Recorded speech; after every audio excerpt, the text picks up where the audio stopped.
Property prices continue to increase in value in 2025, with some markets doing well above 10%. Some locations grew extremely well while others sat flat and didn't do anything. This highlights that the Australian property market isn't one market and you can't blanket it all together in the same basket. We are breaking down the data and the performance over the last 12 months of the Australian property market and also what some of the data isn't showing you. We had Perth come back into the mix. Brisbane with some massive growth. Regional locations did outperform capital cities. If you sit and you wait 12, 24 months to purchase, your price point's going to be higher, your yield's going to be lower. That means you have to borrow more money for the exact same asset. My name is Casey Taylor and I'm the host of the Tailored Property Wealth Podcast.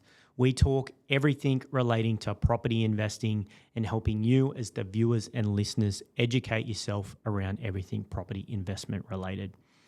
I'm going to get straight into this one today. It is data heavy.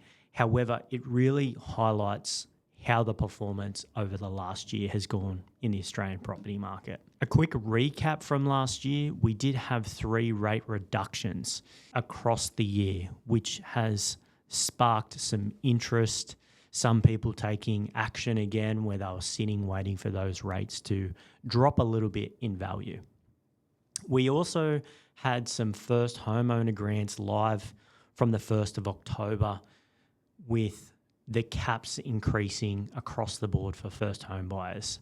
And this really sparked some locations and the more affordable locations within some of those capital cities. Prices did some crazy jumps because people were getting FOMO. They were jumping in before the announcements, and then quickly after that, there's been solid demand. So you can't predict these things sometimes. It happens very quickly. I'm going to break down the capital cities. I'll also break down just the combined regionals, what they have done on an annual basis. Some of the numbers are pretty crazy across the board. So as per Cotality in December 2025 on the 31st, Sydney grew in value by 5.8%. The median value is $1,280,613. For the month of December, Sydney went backwards 0.1%. And for the quarter, it had performed at 0.8%. The Melbourne property market annually grew by 4.8%, with the median value sitting at $827,117. For the month of December, it also went backwards the same as Sydney, 0.1%. The quarterly growth was also 0.8%. Brisbane with some massive growth, 14.5% for the 12 months. The median value now sitting at $1,036,323. For the month, it grew by 1.6%. For the quarter, it grew 5.6%. So there's a lot of people saying Brisbane's overcooked, but it's still done solid performance well above 10%. Some of the areas we're still purchasing in are well within affordable brackets, and there is a massive amount of demand there still at the moment. Adelaide grew annually 8.8%. For the month of December, it grew 1.9%.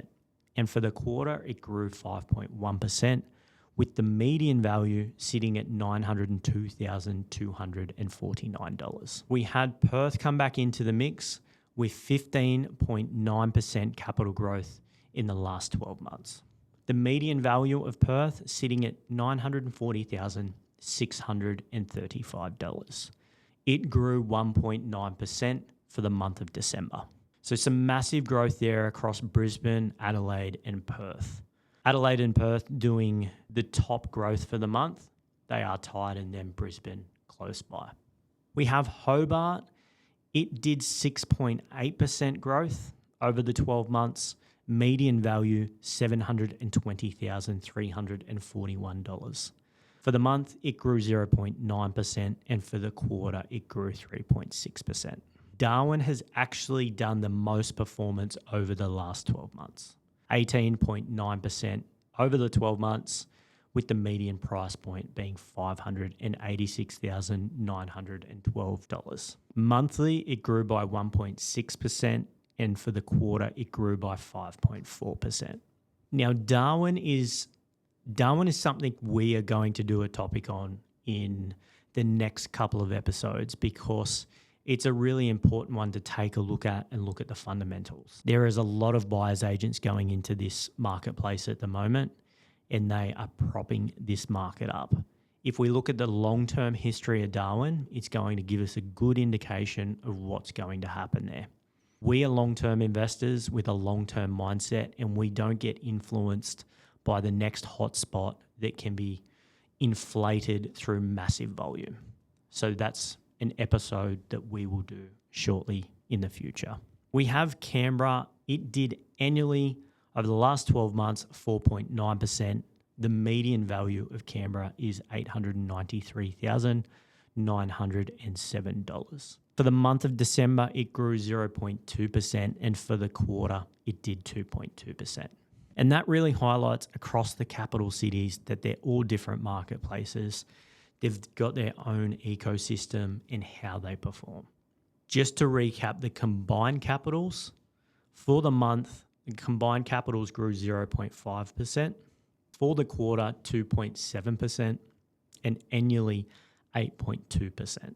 The median value across the combined capitals is $991,331. Pretty solid average annual capital growth rate at 8%.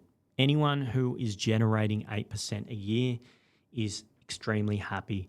That means that property is doubling in less than 15 years. The combined regionals on a monthly basis did 1%, for the quarter 3.5%, and annually 9.7%, with the median value coming in at $734,351. So for the 12 months, regional locations did outperform the capital cities. We focus on metro locations because we focus on the consistent long-term growth. So it is something to keep an eye on, the disparity between capitals and the regionals. That is the data as per Cotality for the 12 months, for the quarters, and for the month.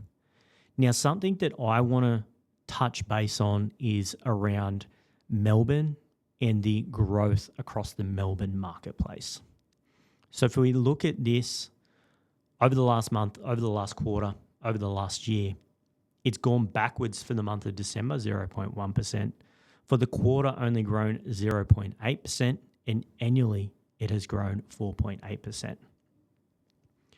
This is why we don't just look at just the capital city or the location as a whole, because once we break down this into individual local government areas and individual suburbs, it can paint a very different picture on what is actually taking place.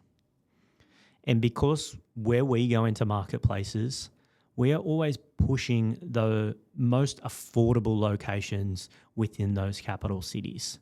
And that is because it has more room for growth. And what happens is once some marketplaces become unaffordable, we see that demand shift and move to those more affordable locations.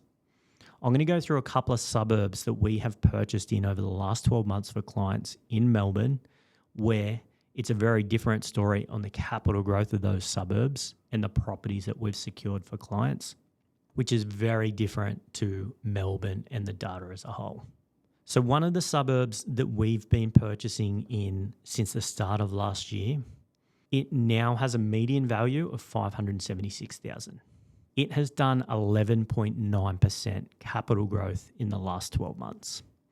When we started to go into this marketplace, it had essentially sat flat for the last 12 months. It was sitting at about going backwards 2%, which is very minimal, but it started to heat up, it started to shift, and that marketplace is early in its growth cycle. And this is where having that professional who understands supply and demand and some of the things going on within those locations is imperative. Median days on market has dropped about 13% in this location as well. So It is something that you want to be looking for when you're purchasing. It's also important to note that rental yields have actually dropped because capital growth has outpaced rental income growth.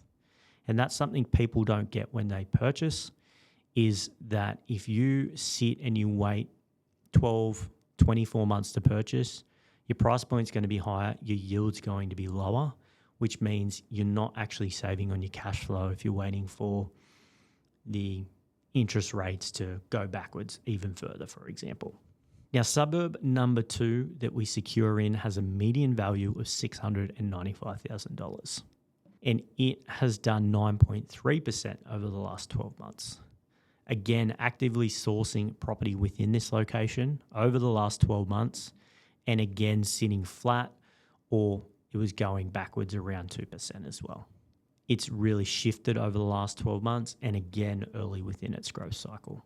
One more suburb that we've actively been going into for the last 12 months has also done 6.6% capital growth. Not as high as those other couple, but still trending in that right direction as it continues to build up steam.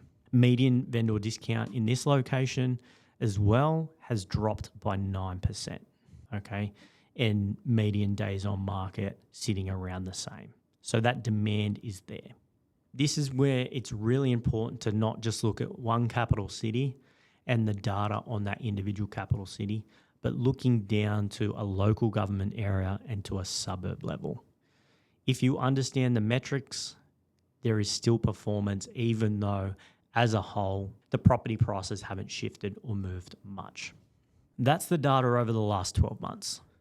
If you have purchased in the right locations, property is more expensive today than it was 12 months ago. That means you have to borrow more money for the exact same asset, and you have to pay that additional debt off over 30 years. The further you continue to sit on the fence and wait for the perfect day, the more you're going to have to pay and the more you're going to have to borrow for the same asset. Not to mention you're missing out on that capital growth that you can get to leverage into another asset sooner. I hope this episode has been valuable today. It gives you a really good indication of what has taken place over the next 12 months. If you want to see what our predictions are for the next 12 months, let us know and we can do an episode on that and where we see property prices going for these individual locations. I hope you've enjoyed this episode and we'll see you on the next one.